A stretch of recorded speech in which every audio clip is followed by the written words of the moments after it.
ایک مرتبہ ایک شخص نبی صلی اللہ علیہ وسلم کے پاس آیا اور آ کے عرض کرنے لگا کہ اے اللہ کے رسول، اگر میں اس چیز کی گواہی دوں کہ اللہ کے سوا کوئی معبود نہیں اور آپ اللہ کے رسول ہیں، یعنی شہادہ کلمہ پڑھ لوں، اور میں 5 وقت کی نماز پڑھوں، رمضان المبارک کے روزے رکھوں اور زکوٰۃ ادا کروں، تو میرے لیے آخرت میں کیا ہے؟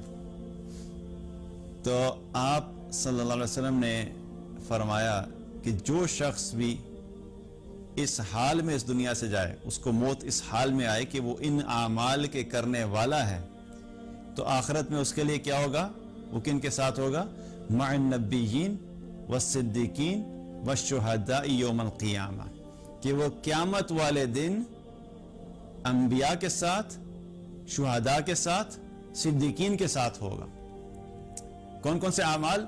پہلا عمل کلمہ، اللہ کو ماننا، اللہ کو وحدہ لا شریک ماننا، محمد صلی اللہ علیہ وسلم کو اللہ کا نبی ماننا، اللہ کا رسول ماننا، اللہ کا آخری نبی ماننا، اللہ کا آخری رسول ماننا، پہلی چیز۔ دوسری چیز کیا؟ 5 وقت کی نماز۔ تیسری چیز رمضان المبارک کے روزے۔ چوتھی چیز زکوٰۃ ادا کرنا۔ 4 اعمال ہو گئے۔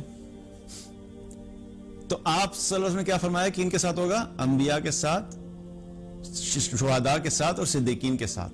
لیکن پھر اس کے بعد آپ اور پھر آپ صلی اللہ علیہ وسلم جب یہ کہا نا کہ نہ صرف ساتھ ہوگا بلکہ کیا فرمایا کہ قیامت والے دن ایسے ساتھ ہوگا، آپ نے اپنی دونوں انگلیوں کو ملایا کہ اس طریقے سے وہ شخص ان لوگوں کے ساتھ ہوگا۔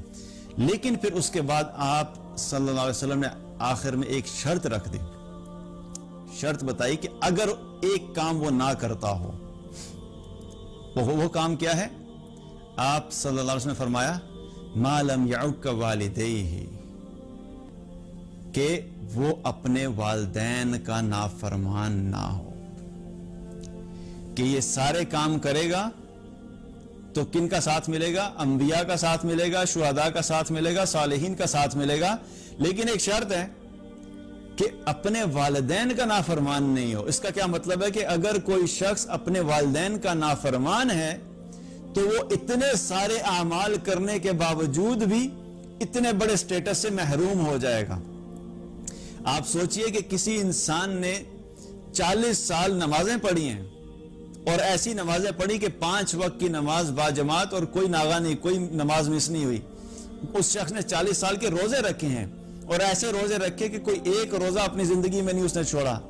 اس شخص نے 40 سال زکوٰۃ ادا کی ہے اور زکوٰۃ بھی ایسے ادا کی کہ کوئی ایک ذرا برابر بھی زکوٰۃ میں کمی نہیں ہوئی بلکہ ایکسٹرا ہی ادا کی، اور اب وہ اس سٹیٹس کے لیے کوالیفائی کر چکا ہے کہ اس کو یہ سٹیٹس ملے گا کہ وہ قیامت والے دن انبیاء کے ساتھ ہوگا، شہداء کے ساتھ ہوگا، صالحین کے ساتھ، صدیقین کے ساتھ ہوگا۔ لیکن کیا ہوا؟ تھا وہ کون؟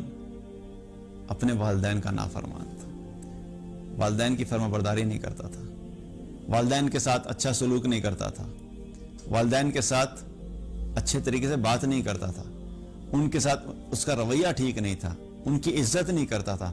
اب یہ سارے کام جو ہیں کیا ہوا کہ اس کا سارا سٹیٹس ہے وہ ختم ہو گیا، اب نہیں مل سکتا۔ تو والدین کی فرما برداری اور والدین کی عظمت ہمارے دین میں اسی وجہ سے بہت زیادہ بتائی گئی ہے، کیونکہ انسان بہت بڑے بڑے مرتبوں سے محروم ہو جاتا ہے بڑی بڑی عبادات کرنے کے باوجود اگر وہ والدین کا نافرمان ہے۔ اور کئی دفعہ انسان اپنی بیسک عبادات کرتا ہے لیکن اپنے والدین کے ساتھ اچھا ہوتا ہے تو اللہ سبحانہ تعالیٰ اس کو ایسے مقام عطا فرماتا ہے کہ جو عبادات کے ذریعے سے بھی وہ حاصل نہیں کر سکتا۔ تو کیا ہے کہ جہاں ہم نے محنت کرنی ہے اپنی عبادات میں، اس کے ساتھ ساتھ ہمیں اپنے والدین کے ساتھ بھی کیا ہے؟ اچھا سلوک کرنا ہے، کہ تاکہ اللہ سبحانہ تعالیٰ ہمیں وہ مقام، وہ درجات عطا فرمائے کہ جو ہماری اتنی ساری محنت کرنے کے باوجود ہماری ایک غلطی کی وجہ سے جو ہے وہ سب ضائع ہو جائیں۔ تو اپنی زندگی میں والدین کا احترام کرنا سیکھیں تاکہ اللہ سبحانہ تعالیٰ ہمیں بھی اعلیٰ درجات آخرت کے عطا فرمائے۔